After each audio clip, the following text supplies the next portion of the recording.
Bonjour à toi, bonjour à vous et bienvenue dans cette, vidéo. Je m'appelle Élisabeth, je suis la fondatrice des Racines de l'Être et mon activité, c'est de vous accompagner dans une reconnexion avec, la nature et avec vous-même. Alors aujourd'hui, je fais une vidéo sur une thématique qui est vraiment, au cœur des pratiques, de connexion à la nature que je propose. C'est la thématique du rythme de la nature et plus particulièrement des cycles des saisons. Alors cette vidéo, ça va être une vidéo assez détaillée. Du coup, dans le résumé, je mettrai les séquences pour que vous puissiez aussi naviguer à l'intérieur de la vidéo en fonction peut-être de sujets qui vous intéressent plus. Mais en gros, je vais aborder 5 thèmes clés. Je vais d'abord, re-expliquer ma vision des cycles, des saisons, voilà, des rythmes de la nature. Ensuite, je vais parler de pourquoi nous sommes déconnectés. Pourquoi aujourd'hui, nous avons tendance à vivre déconnectés des rythmes. Les conséquences, donc 3e point, je parlerai des conséquences, qui sont à la fois des conséquences, physiques, qu'émotionnelles. Heu, pour ensuite, en 4e point, vous donner des clés pour une vie qui soit plus en harmonie avec, les rythmes, la saisonnalité, les cycles.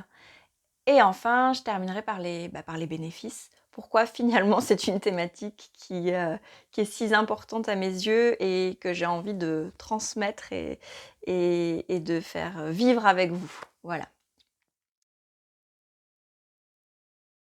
Donc, quand je parle de vivre en harmonie avec les rythmes et les cycles, je vais déjà parler des 4 saisons principales que nous connaissons tous, qui sont le printemps, l'été, l'automne et l'hiver. Donc ces 4 saisons qui rythment l'année et qui nous font faire vraiment ce voyage comme une roue et puis ça se renouvelle en permanence. Hem, donc on connaît bien ces 4 saisons et puis les passages entre ces 4 saisons qui sont à chaque fois marqués soit par les équinoxes ou par les solstices. Hem, donc ces périodes-là sont des périodes de transition, entre chaque saison. Puis ce dont on parle moins dans les rythmes, des saisons, c'est que dans une saison en elle-même, il y a des il y a, on va dire, 2 périodes finalement. Heu, donc là, je vais donner un exemple, plus concret. Donc, déjà si je reparle des 4 saisons, chaque saison nous amène une énergie différente. Le printemps, c'est vraiment ça représente, l'est, le soleil qui se lève. C'est, le début, le renouveau, la terre qui se réveille, le tout début de la fertilité, la vie qui repart. Ensuite vient le temps de l'été, où là, l'été, c'est vraiment l'arrivée du chaud, de la pleine lumière, les jours s'allongent. Je parle dans notre hémisphère, hein, bien sûr, mais les jours qui s'allongent, l'abondance de la nature, la générosité, que ce soit au niveau, des arbres, des plantes, mais des jardins, des potagers. Ensuite, gentiment, nous glissons vers l'automne, où là, l'automne, c'est une période qui est une période de, retour à la terre, la lumière qui va petit à petit baisser. Mais c'est aussi la période d'abondance des récoltes, c'est-à-dire que vraiment, c'était le moment où on engrange et on fait les réserves, on trie, on choisit ce que l'on veut garder, ce que l'on met de côté. Pour ensuite glisser vers l'hiver, qui est une période beaucoup plus de retour à l'intérieur, puisque l'obscurité, prend le dessus sur la lumière, pendant quelque temps en hiver et donc vraiment l'hiver est une période un peu plus propice, au retour aussi à soi, au calme, au repos. Les arbres sont en dormance, souvent les sols peuvent être recouverts de neige. Voilà, donc c'est une autre énergie, c'est plus l'énergie en fait du nord. On a commencé vraiment avec l'est, le printemps, sud, l'été, l'ouest, l'automne et le nord en hiver. Et donc, il y a ces périodes de transition. On connaît beaucoup la transition qui va bientôt arriver, c'est celle vers le printemps, puisque souvent on dit qu'avant le printemps, c'est l'occasion de faire un nettoyage de printemps, on nettoie nos maisons, on a envie de trier, après tout ce temps qu'on a passé à l'intérieur, et ces moments aussi au niveau du corps, il y a beaucoup de cures qui existent pour vraiment purifier notre corps et se préparer à accueillir une énergie nouvelle, parce que pendant l'hiver, des fois, on a un peu stocké. Ce dont on parle moins, donc, je disais, c'est ces périodes entre, et là, c'est bien, je vous parle, on est juste la veille du 1er février, qui est un passage, le passage médium un peu de l'hiver, où dans chaque saison, il y a un peu de rythme. Et donc là, en février, on sent déjà qu'il y a quelque chose qui s'est transformé. On n'est plus dans la même énergie du début de l'hiver. On sent que la lumière qui est revenue, que le soleil n'est pas le même, que les journées commencent à rallonger. Moi, hier, j'étais dans un endroit, j'ai vu les premières pâquerettes. Il y a quelque chose déjà, des prémices qui s'annoncent. Et puis, c'est quand même le froid qui est là. Donc, on est encore dans cette énergie de l'hiver, mais il y a déjà quelque chose qui s'annonce. Donc, dans chaque saison, il y a toujours un peu ces passages qui fait que finalement, il y a un peu 8 cycles, comme ça, 8 phases dans une année, qui sont souvent célébrées par des fêtes. Par exemple, là, ça va être Imbolc pour les Celtes, la Chandeleur pour le calendrier plus chrétien. Donc, de tous les temps, ça a été marqué par des traditions et par des fêtes. Donc, ces cycles de la nature, c'est pas que les cycles de la nature, c'est aussi nos propres cycles, et c'est ce dont je vais vous parler maintenant. Et c'est ce que vraiment j'ai à cœur de transmettre dans les ateliers, par exemple saisonniers que je propose, c'est comment vivre plus en harmonie avec la nature, avec son rythme, avec ses cycles, pour être beaucoup plus équilibré et dans notre vie en fait. Voilà, ça me permet donc d'aborder ce thème de aujourd'hui, pourquoi on est assez déconnecté de tout ça. Alors quand je dis on, bien sûr qu'il y a des gens qui vivent très en lien avec la nature et avec ses cycles, mais quand même, dans les sociétés occidentales dans lesquelles on vit, majoritairement, on est déconnecté. Donc ça, c'est un peu mon analyse personnelle que je vous livre et qui peut être bien sûr enrichie, complétée. Enfin, voilà, il y a plein d'autres visions, mais c'est moi ma synthèse un peu. Donc, pourquoi on est déconnecté de la nature et de ses cycles? Pour moi, la raison une déjà, c'est qu'on vit hors sol. On est totalement déconnecté, déraciné de la terre. Si on observe, la majorité des humains vivent dans des maisons à étages avec du béton, des immeubles, passent de la voiture à la maison. Donc, cette connexion avec vraiment nos racines, avec le sol, avec la terre, avec la matrice, elle n'est plus là. Donc, comment pouvoir vivre en harmonie avec quelque chose que l'on ne touche plus, qui n'est plus du tout intégré? Moi, j'ai vécu une grande partie de ma vie en ville où je voyais des fois à peine le ciel parce qu'il y avait des immeubles partout. Donc, il n'y avait pas d'horizon, il n'y avait pas de perspective. C'est très difficile dans ces contextes-là d'être vraiment en lien avec vraiment les cycles et la terre. Donc ça, pour moi, c'est ma première raison. La deuxième, c'est que le monde qui nous est proposé, il est linéaire. On vit dans un monde où on nous demande d'avoir un rythme constant, voire toujours plus, qui n'intègre absolument pas la notion de cycle. Deux exemples qui me viennent comme ça, c'est par exemple, si je vis en harmonie, je vous ai parlé de l'hiver. Donc l'hiver, plutôt cette période autour du mois de décembre, janvier. Typiquement, le mois de décembre, dans notre culture et dans le monde du travail, c'est une période où on nous demande de clôturer, de finir, d'avancer. Donc on est souvent dans une charge mentale comme ça, se rajoutent les fêtes. Donc c'est une période de grosse densité. Alors que si on vivait en harmonie avec la nature, l'hiver c'est une invitation au calme et au repos. De même, les grandes vacances estivales. Alors, sur un principe, c'est un peu un non-sens parce que l'été, c'est la période où on est dans notre potentiel créatif le plus grand, où on est dans notre vitalité tournée vers l'extérieur. Et puis, c'est là où on propose de s'arrêter. Alors, cela dit, c'est chouette parce que du coup, ça nous offre des possibilités d'avoir envie de faire plein de choses pendant nos phases de pause, en fait. C'est vrai que c'est l'occasion de faire des activités en extérieur, de sport, mais d'un point de vue vraiment cyclique, c'est pas très cohérent tout ça. Et la dernière raison pour moi, enfin une des dernières raisons de cette déconnexion, c'est vraiment que s'est dissocié, l'humain s'est dissocié de la nature dans notre culture. Donc c'est comme si, en fait, il y avait la nature et il y avait les humains. Or, nous ne formons qu'un.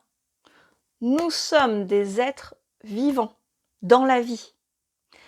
Et en créant cette dissociation, on crée une totale déconnexion parce que c'est comme si, en fait, en vous parlant des saisons, je vous parlais de quelque chose qui est étranger à vous, alors que ça fait partie de vous. Et là, pour moi, c'est l'une des grosses dérives qu'il y a eu avec le temps, c'est que nous avons perdu notre sagesse ancestrale. Nous avons perdu notre lien avec la nature, avec vraiment enfin, comme partie intégrante, si bien que il y a certaines cultures où le mot nature n'existe pas. C'est un non-sens en fait. Il n'y a pas la nature et les humains en fait, tout forme un tout. Donc ils n'ont même pas de mots pour dire la nature parce que c'est juste la vie dont ils font partie. Donc c'est vrai que toutes ces raisons-là, il y en a certes d'autres, permettent vraiment d'expliquer pourquoi aujourd'hui en fait c'est pas si évident que ça de vivre au rythme et en lien avec la nature.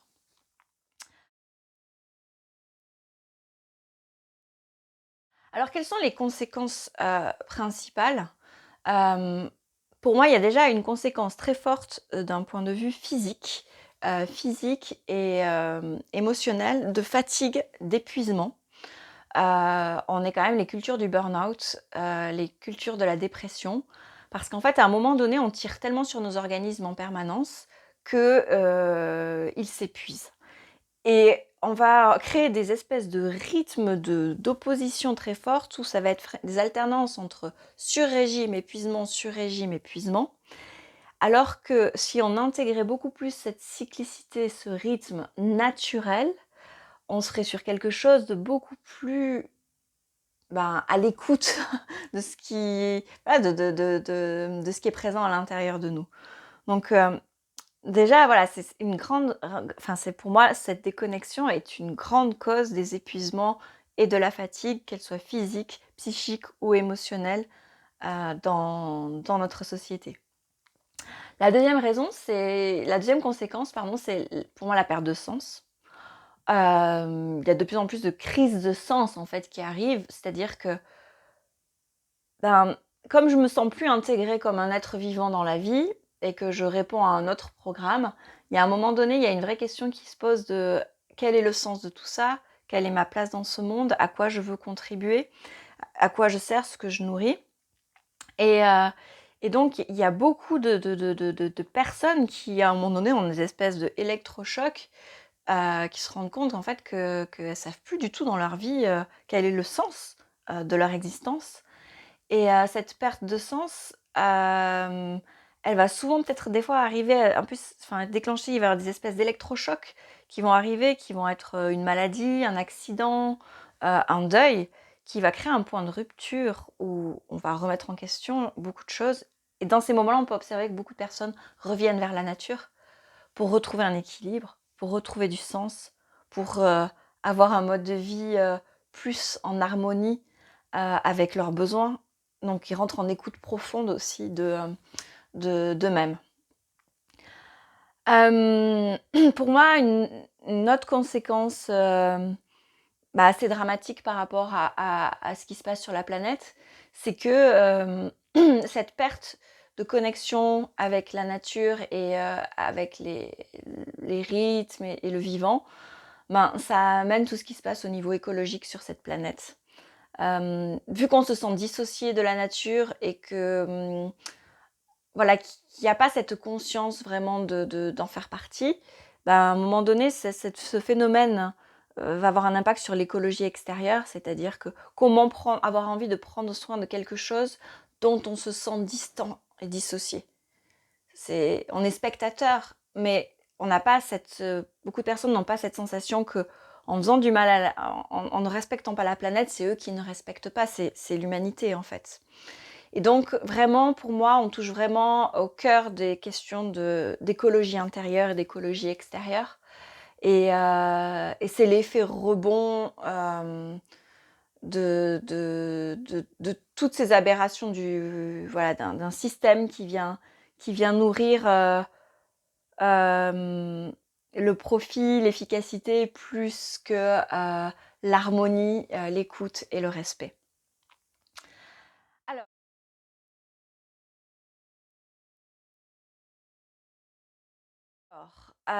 c'est vrai que c'est assez dense, hein, tout ça, quand on y pense, on se dit: «Waouh, maintenant, mais comment à mon échelle je peux créer plus de connexion, avec la nature? Comment je peux avoir un mode de vie qui soit plus cohérent?» Alors là, je vais vous parler de pistes. C'est bien sûr des choses après que je propose d'explorer, dans votre quotidien au fur et à mesure, mais déjà, j'avais un peu envie de vous donner des axes. L'un des premiers axes pour moi, c'est tout ce qu'on va pouvoir mettre quelque part un peu englobé autour des sujets de naturopathie, enfin d'être à l'écoute de son biorhythme. Donc mettre plus de connexion avec les rythmes de la nature dans son quotidien, avoir une vie qui soit plus harmonieuse. C'est aussi être du coup à l'écoute de son rythme à soi. Et donc ça va toucher à notre alimentation. Par exemple, je vais donner quelques exemples. Donc qu'est-ce que je mange en fait? Est-ce que je mange des produits qui viennent de la terre, des produits transformés, des produits de saison? Donc ne serait-ce qu'à un moment donné, prendre un engagement pendant quelques temps de n'acheter que des produits des produits locaux et de saison, ça permet vraiment de mettre beaucoup plus de liens avec ce qui nous entoure. Euh, et ça crée du sens un peu sur la chaîne. Euh, il y a aussi bien sûr tout ce qui va toucher au rythme plus lié au sommeil. Est-ce qu'à un moment donné, je suis à l'écoute de mon besoin profond? Il est totalement normal en hiver d'avoir besoin de se coucher beaucoup plus tôt et de dormir plus. Il est totalement normal d'avoir besoin des fois de faire une sieste dans sa journée ou d'avoir des moments de grande énergie et des moments plus de repos. Donc juste en fait d'être à l'écoute de ça et de pas forcer, de pas y aller au forceps pour aller à l'encontre, hein, de nager à contre-courant finalement avec son besoin. Donc vraiment cette partie-là de vivre plus en harmonie avec les rythmes et les cycles, c'est être à l'écoute de son biorhythme. Se soigner avec les plantes, se reconnecter aussi à cette sagesse-là des anciens qui eux, savaient exactement à quoi servait telle plante, savaient la cultiver et, remettaient de la conscience dans chaque geste avec la terre. Le deuxième piste pour être plus en harmonie avec les saisons, c'est le cœur des racines de l'être, c'est vraiment se reconnecter à la nature. Et se reconnecter à la nature, c'est dans son quotidien, vraiment réapprendre à observer, réapprendre à sentir, à se reconnecter à ses sens, se reconnecter aux arbres, aux végétaux, aux oiseaux, à la lumière, au vent, aux éléments. Et cette connexion avec la nature, elle peut être quotidienne. On n'a pas besoin d'habiter à côté d'une forêt pour se connecter à la nature. On peut juste regarder le ciel parfois et se dire: «Tiens, le soleil, il est où? Est-ce que quelle heure il est? Tiens, j'essaye de me repérer un peu, de me reconnecter à mon instinct, sauvage qui lui sait. Ça peut être aussi sentir les éléments, voilà, avoir conscience de la caresse du soleil, du froid qui pique.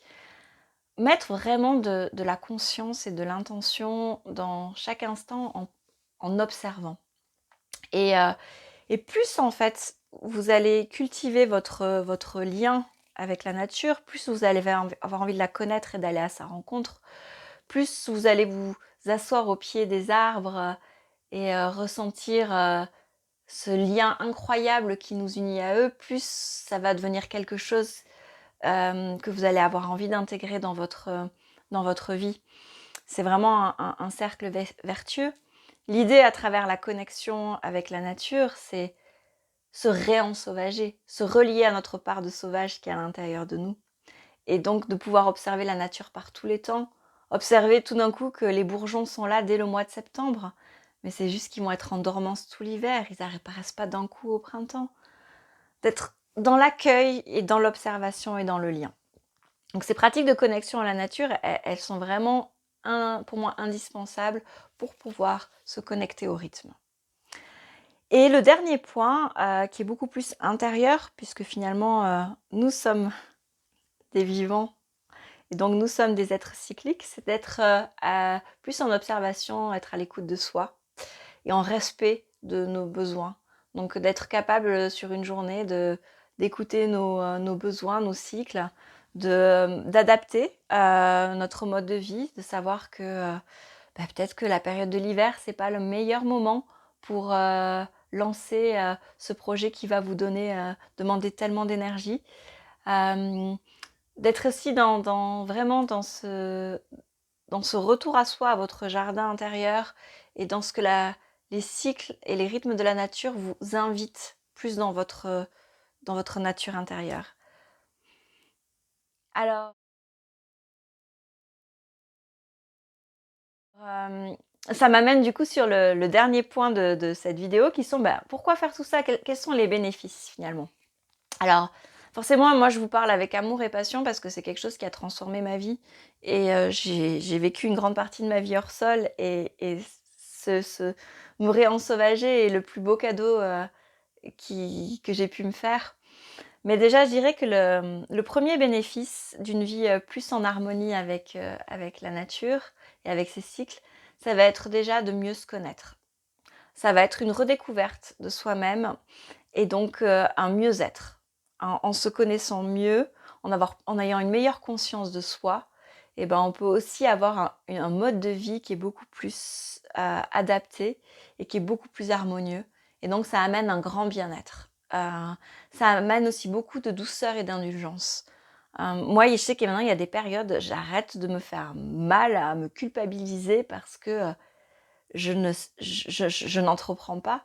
Parce qu'en fait, à un moment donné, c'est pas le moment. Voilà. Donc j'accueille la phase plus intérieure, j'accueille les transitions, et c'est beaucoup plus doux. C'est beaucoup plus doux. Le deuxième bénéfice, pour moi, c'est la joie. La joie, l'émerveillement, ce sentiment vraiment de plénitude, de se reconnecter à quelque chose du domaine du moment présent. Beaucoup plus dans le moment présent. Et donc, mes plus grands moments aujourd'hui de bonheur et de joie sont des moments d'une simplicité. Parce qu'en fait, c'est juste que je mets de la conscience dans ma vie. Je mets de l'intention, de la conscience, de la présence. Et voilà, et donc observer un oiseau par ma fenêtre, des fois va m'amener mais tellement d'émerveillement et de connexion avec la vie. Et de même, voilà, le rayon du soleil, le vent, enfin, ces choses qui sont pas forcément des grandes choses, mais on va dire que c'est l'ordinaire extraordinaire. Et ça m'arrive beaucoup plus souvent de vivre ces moments de grâce quand je suis en connexion avec la vie, que je me sens un être vraiment en vie dans la vie, que quand je suis derrière mon ordinateur, honnêtement. Et puis, un autre point dans les bénéfices, c'est que toutes ces pratiques de lien avec la nature vont vous permettre d'être beaucoup plus ancré, beaucoup plus aligné, beaucoup plus stable, et donc aussi d'entreprendre, c'est une grande aide dans les projets. Ça permet vraiment des fois de pas être dans la fuite, dans l'évasion, mais d'être présent. Et donc ça donne énormément de ressources, de force et d'énergie pour réaliser vos projets, pour, pour entreprendre et pour vous réaliser et vous accomplir pleinement. Donc ça, pour moi, c'est une des clés. Et je terminerai pour faire un peu la boucle avec ce dont j'ai parlé sur cette notion d'écologie intérieure et extérieure. Très clairement, pour moi, le bénéfice d'être en lien avec la nature et avec ses rythmes, ça va au-delà de nous. C'est un projet pour la planète, c'est un projet pour l'humanité. C'est respecter, aimer et prendre soin de la Terre. Vivre en harmonie avec elle, la choyer plutôt que l'exploiter. Et je trouve que c'est l'invitation encore plus forte du moment, de tous ensemble nous relier comme des êtres vivants dans la vie et prendre soin de la vie.